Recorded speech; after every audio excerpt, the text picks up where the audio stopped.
Hey guys, welcome you all to my YouTube channel, The Turning Point English Classes. This is Amit Kumar. Now I am going to read My Grandmother's House, which is written by Kamla Das. Kamla Das was born on 31 March 1934. कमला दास का जन्म 31 मार्च 1934 में हुआ था. Poet and short story writers. ये क्या थी? एक कवि थी और छोटी छोटी क्या लिखती थी? कहानियां भी लिखती थी. Has earn a respectable place in both English and Malayalam literature. ये जो थी अर्न की थी. अर्न यानी ये रिस्पेक्ट कमाई थी. रिस्पेक्टेबल मतलब आदरणीय था. इनका बोथ इंग्लिश में भी और मलयालम में भी लिटरेचर में इनको क्या मिला था? एक अच्छा सा स्थान मिला था. हर ऑटोबायोग्राफी. ऑटोबायोग्राफी मीन्स क्या होता है? ऑटोबायोग्राफी मीन्स होता है खुद से लिखा हुआ जीवनी. पब्लिश्ड इन 1966 में. इनका जो ऑटोबायोग्राफी पब्लिश्ड किया गया था, कब किया गया था? 1976 में. Created quite a stir. ये जो था, जब इनका ये जन्म हुआ था, जब ये ऑटोबायोग्राफी लिखी थी, कब? 1976 में.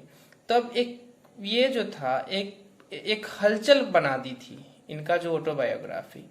इन 1984 she was shortlisted for the Nobel prize for literature. इनको शॉर्ट लिस्टेड किया गया था. किसके लिए? नोबेल प्राइज के लिए.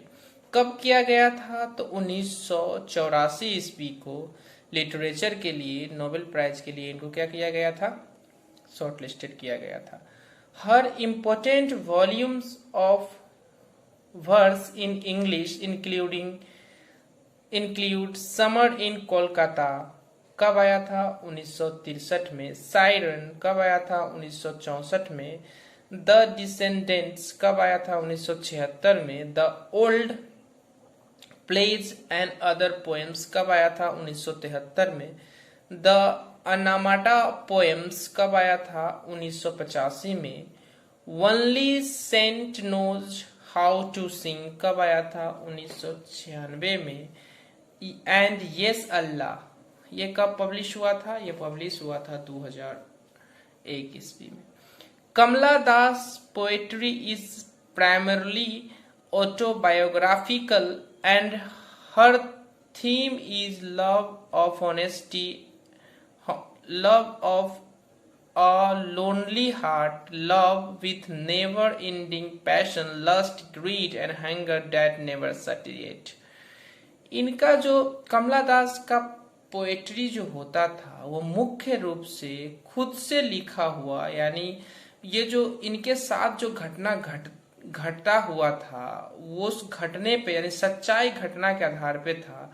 इनका जो थीम था यानी सब्जेक्ट था वो लव था. वैसा लव जो कभी भी अपना पैशन नहीं खोया, कभी भी अब लस्ट नहीं खोया, ग्रीड नहीं खोया, हंगर नहीं खोया. She is known for a sexual adventure in her writings. She मतलब कौन? कमला दास. कमला दास को जाना जाता था किसके लिए? उनके सेक्सुअल एडवेंचर जो वो राइटिंग्स में लिखती थी इनके लिए जाना जाता था. For her love hardly ever goes beyond the sex. इनके अनुसार या फिर इनके लिए लव जो है, प्यार जो है, वो मुश्किल से ही या कठिनाई से या शायद ही क्या चीज के ऊपर जाता है? सेक्स के ऊपर जाता है. Lust with even reach the point of nausea. वो जो इवन यानी शायद ही ये कहाँ पहुंचता है? पॉइंट ऑफ नौसिया पर. And is reborn again and again with a new vigour. और फिर से वो जन्म लेता है. किसके साथ? नया ऊर्जा के साथ वो वहां जन्म लेता है. Kamala Das reveals a commendable mastery of phrase. Kamala Das जो थी वो दिखाई अ कमेंडेबल यानी प्रशंसनीय मास्टरी ऑफ फ्रेज. मास्टरी यानी फ्रेज में मास्टरी. फ्रेज यानी लोकायुक्त या फिर या बोल ले एक कहावत टाइप का. जैसे कि हम लोग बोलते हैं ना, कबीर दास का उल्टा बानी घर सुखल अगना पानी. ऐसे ऐसे वाली ये मतलब इन पे क्या था इनका फ्रेज, वैसी को हम लोग क्या बोलते हैं, फ्रेज बोलते हैं। Control over rhymes rhythm, sorry, ये जो था इनका जो रिदम्स पे इनका कंट्रोल होता था। रिदम्स यानी वो लय पे इनका क्या था, पूरी तरीके से ये कंट्रोल रखती थी। The words are often painted, इनका जो वर्ड्स होता था यानी कि जो शब्द होते थे जो पोएम में यूज किए जाते थे वो अक्सर क्या होता था, पेंटेड होता था। And rhythm is marvellously almost feverishly and alive. अब इनका जो रिदम होता था, रिदम वो एकदम शानदार, एकदम अच्छा, और ऐसा लगता था जैसे कि ये इनका जो रिदम है वो क्या है, वो लय जो है वो जीवित है। To the poems my grand's mother house. Grand's mother means दादी। इस ये जो पोएम है इसमें कमला दास जो है, जैसा कि हम लोग ऊपर पढ़े हैं कि ये ऑटोबायोग्राफिकल लिखती थी। ये अपनी इच्छा, इनके साथ जो घटना घटा है उनके वो वाला चीज, उनके दादी के साथ, इनके जो दादी से बार बार मिलना चाहती थी, नहीं मिल पाती थी किसी कारणवश, उसकी घटना को इसमें लिखा गया है। चलिए देखते हैं, let us move. There is a house, एक घर है। नाउ फार अवे, जो बहुत दूर है अब। Where once I received love, एक घर है जहां इनको पहला बार क्या हुआ था, क्या प्राप्त हुआ था, प्यार प्राप्त हुआ था। डैट वोमेन डाइड, यानी जो वोमेन इनको पहले बार प्राप्त लव दिया था वो क्या हो चुकी है, अब मर चुकी है। यानी इनकी जो ग्रैंडमा है वो क्या हो चुकी है, मर चुकी है। The house withdrew into silence a snaked move, अब जो है वो जो हाउस है वो एकदम साइलेंस हो गया। साइलेंस यानी एकदम अंधकार में, एकदम शांत हो गया है। अब उसमें क्या हो रहा है, I was then too young. अब स्नेक जो है, यहाँ पे स्नेक भी सांप नहीं है, स्नेक मीन्स क्या, इंसेक्ट। वो बुक के बीच में क्या था, क्या कर रहा है, घूम रहा है। I was then too young to read, जिस समय वो एकदम क्या थी, एकदम बच्ची थी पढ़ने के लिए। My blood turn cold like a moon, जैसे ही अब क्या हुआ उनको, जैसे ही शायद ये हुई, सूचना प्राप्त हुई, इंफॉर्मेशन आया कि आपकी दादी का जो मौत हो गया है, वो मृत्यु हो गई है, वो स्वर्गवास हो गई हैं, तब ये जो कमला दास का जो ब्लड है वो टर्न हो गया है, यानी मतलब वो बदल गया है कि एकदम कोल्ड हो गया। लेकिन वो कोल्ड किसके जैसा हुआ है, मून की तरह, एकदम शांत, एकदम होता है ना किसी की जब अपने अपने जो अपने होते हैं उनकी जब मृत्यु हो जाती है तो आदमी थोड़ा देर के लिए एकदम शून्य हो जाता है, वैसे ही इनका ब्लड जो है वो कूल हो गया है, कोल्ड हो गया है। How often I think of going, वो अक्सर अक्सर जो थी वो कमला दास सोचती थी वहां जाने के लिए। To peer through blind eyes of windows, अब वो पीर करती थी। टू पीर, पीर मतलब क्या होता है, ताक झांक करना। Through the blind eyes of windows, अब यहाँ पे ब्लाइंड आईज कहने का क्या मतलब है कि जब इनकी दादी की मौत हो चुकी है, ये दादी इनकी मर गई है, वो जो विंडोज हैं, वो जो खिड़कियां हैं वो बहुत दिन से बंद है, बहुत दिन से बंद है। और just listen to the frozen air, अब ये क्या बोल रही हैं कि मैं वहां पे जाऊं और वो खिड़कियों के थ्रू से ताक झांक करूं और सुनूं, किसको सुनूं, वहां से जो ठंडी ठंडी खिड़कियों से जो घर में हवा आता है, उस हवा को, ठंडी हवा को क्या करूं, लिसन करूं।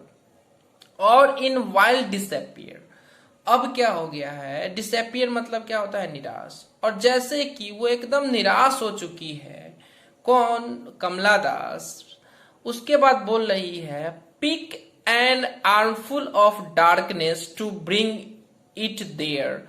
अब क्या बोल रही है, अब वो बोल रही है कि मैं एक मुट्ठी क्या ले लूं, डार्कनेस ले लूं, मतलब अंधेरा ले लूं, टू ब्रिंग इट, लाऊं, ब्रिंग इट दे हेयर, अब जहां पे वो रह रही हैं वहां पे लाओ, टू लाई और उसको रखूं बिहाइंड माई बेडरूम्स डोर। कहाँ पे? जिस रूम में वो सोती है वहां के दो दरवाजा है उसके पास में मैं रखूं। लाइक अ ब्रूडिंग डॉग, किसके जैसा? वो जो साया है, वो जो एक मुट्ठी जो ये लाई है, डार्कनेस लाई है, वो किस तरीके से इनके जैसा रखे? जैसे कि होता है ना हम लोग का पालतू कुत्ता, उसी की तरह जहां जहां हम लोग जाते हैं वहां वहां घूमते हैं, वैसे ही ये चाहती है कि मैं वहां से एक मुट्ठी क्या लाऊं, डार्कनेस लाऊं, और वो अपने अपने डोर के पीछे में रख दूं जिस रूम में वो सोती है। और वो कैसा, मतलब वो कैसा मेरे पीछे रहे? लाइक अ ब्रूडिंग डॉग, यानी ब्रूडिंग डॉग मीन्स क्या होता है? पालतू कुत्ता। यू कैन नॉट बिलीव, अब क्या बोल रहा है? आप विश्वास नहीं कर सकते हैं डार्लिंग। कैन यू, क्या तुम कर सकते हो? That I live in such house, कि मैं वैसे घर में रहता था। एंड वाज प्राउड, और मैं बहुत ही गर्व था, मैं उस जब घर में रहता था तो बहुत गर्व था। एंड लव्ड, और मुझे क्या मिलता था? बहुत ही प्यार मिलता है।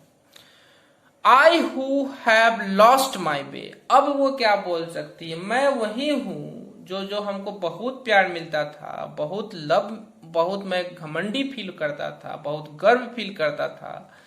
अब मैं वही हूं जो मैं अपना क्या कर चुका हूं? रास्ता भटक चुका हूं। And beg now at a stranger store, और वैसे ही प्यार पाने के लिए मैं अभी जो जहां हूं वहां पे अभी क्या कर रहा हूं? भीख मांग रहा हूं कि हमको वैसे ही प्यार मिले। टू रिसीव लव, यानी कैसा प्यार मिले? जैसे इनको इनको जो दादी प्यार मिलती है वैसे प्यार मिले। At least in A small change, मतलब थोड़ा सा, कम से कम थोड़ा सा वैसे ही प्यार मिले जैसे कि ये इनके दादी इनको प्यार करती थी। अब ये कहाँ रह रही है? अब ये अपने पति के साथ रह रही हैं। तो पति के साथ रहने पे जो मायके में जो प्यार मिलता है, जो सुकून मिलता है बेटी को, उसी तरीके से ये चाह रही है कि अब मैं तो रास्ता खो चुका हूं, अब मैं डर डर भटक रहा हूं, उसी प्यार को पाने के लिए कि कम से कम एक थोड़ा सा भी तो वैसा ही प्यार मिले। Thank you for watching. जय हिंद।